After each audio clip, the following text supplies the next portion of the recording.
Bénédicte Deguille, DRH adjointe, directrice en charge des politiques sociales et du développement durable au groupement hospitalier Mulhouse Sud-Alsace.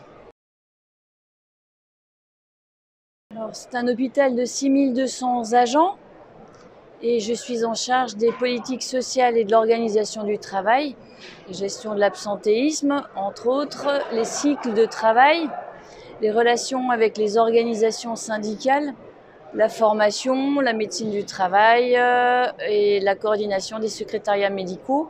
Et depuis la crise Covid, également une unité de soutien et de ressources et de soutien à l'attention des professionnels de l'établissement.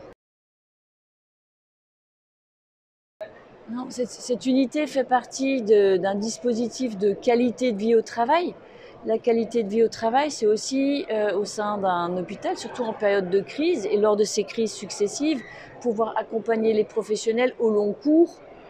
Parce qu'aujourd'hui, réorienter un professionnel qui a été pris en charge en libéral, c'est extrêmement difficile. Donc nous, on fait des accompagnements depuis plus d'1 an auprès de certains de nos professionnels, notamment sur la partie psychologique.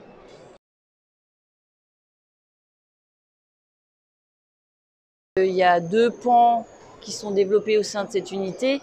D'une part, des maraudes donc dans l'ensemble des services et d'autre part, un espace ressources avec des prises en charge psychologiques et physiques de nos agents. Donc des séances d'ostéopathie, des psychologues pour prendre en charge et accompagner les professionnels, de la kinésithérapie, de la médecine douce, un panel assez complet qui répond aux besoins de nos professionnels. Nos professionnels étant entendus que dans un hôpital, c'est toute la chaîne qui concourt aux soins qui est mobilisée. D'une part, les soignants qui sont en première ligne au chevet du patient, infirmiers, médecins, aides-soignantes, mais pas que. Il s'agit aussi de parler des informaticiens, de la logistique, des services administratifs, de la blanchisserie. Donc l'ensemble de ces professionnels concourent à la bonne prise en charge d'un patient lorsqu'il vient à l'hôpital. Dès le 14 mars 2020, avec d'une part des équipes de maraudeurs. Donc ça, ce sont des psychologues et des infirmiers qui sillonnent l'ensemble des services et qui vont au plus près de leurs collègues pour voir comment ils vont, faire de l'écoute de couloir et d'autre part aménager des espaces ressources qui peuvent prendre en charge les professionnels pour un ensemble de disciplines comme de l'ostéopathie, de la kiné, etc. ou du suivi psychologique. Donc ces 2 leviers sont essentiels pour pouvoir prendre en charge les professionnels au fur et à mesure des vagues Covid. Et on l'a construit dans l'urgence. Donc le facteur urgence est à la fois peut-être crispant, mais là, ça a été un facteur favorable pour construire ce type d'unité de manière extrêmement rapide. En 12 mois, l'unité a réalisé pas loin de 5200 consultations et sur une année, les maraudeurs, donc dans les services, ont fait pas loin de 10 200 entretiens de couloir. Donc on voit bien que ce dispositif est attendu par les professionnels au sein de notre hôpital.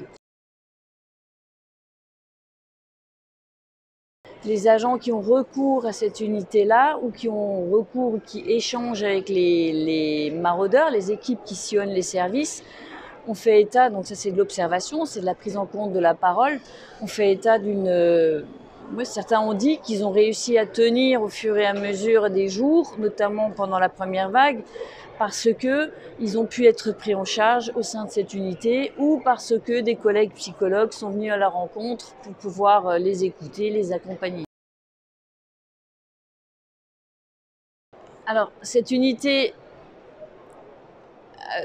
perdure de fait, puisque le Covid existe toujours.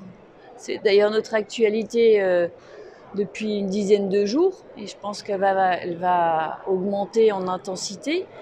Par ailleurs, au fur et à mesure des mois, après le mois de mars 2020, on a également pris en charge des problématiques qui préexistaient à l'hôpital, comme les troubles musculo-squelettiques de nos professionnels, comme les agressions. Donc on a quand même des services ou des professionnels qui subissent des agressions des patients ou des familles. Ça fait partie du quotidien d'un hôpital. Par contre, cette unité aujourd'hui a également en charge l'accompagnement des professionnels qui se font agresser. Donc on voit qu'au fur et à mesure, on prend en charge à la fois le Covid, mais également les problématiques qui préexistaient et qui réémergent et qui font partie du quotidien d'un hôpital.